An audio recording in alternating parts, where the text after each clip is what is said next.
Seria Regăsirea puterii interioare, capitolul Relațiile care ne trezesc. Episodul 3. Când iubirea devine oglindă. Există relații care ne oferă liniște, relații în care ne simțim în siguranță, relații care ne confirmă ceea ce știm deja despre noi.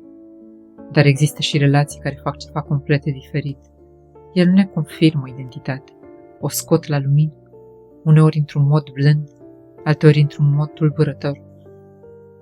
Pentru că în anumite relații iubirea devine o oglindă. Nu o oglindă în care vedem doar frumusețea noastră, ci una în care vedem și rănile pe care le-am purtat mult timp fără să le observăm. În astfel de relații, reacțiile noastre devin mai intense.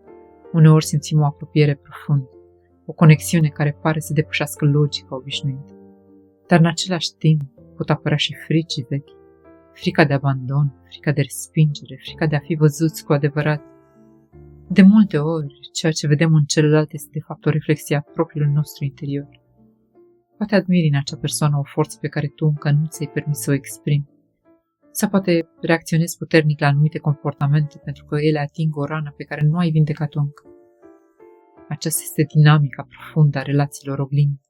Ele nu apar doar pentru a crea apropiere, apar pentru a crea conștientizare.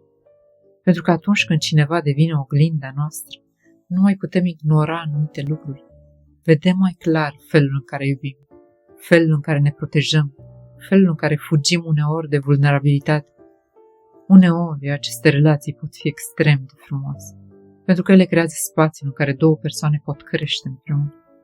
Dar alteori ele pot fi provocatoare, pentru că oglinda nu arată doar lumină, arată și umbrele.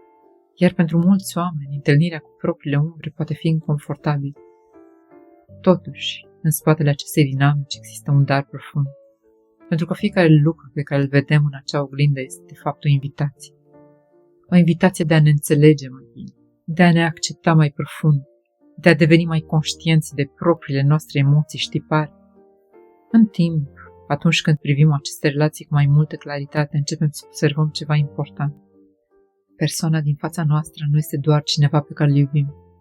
Este și cineva care ne arată părți din noi pe care nu le-am văzut până atunci. Și poate că acesta este unul dintre cele mai profunde lucruri pe care le poate aduce iubirea.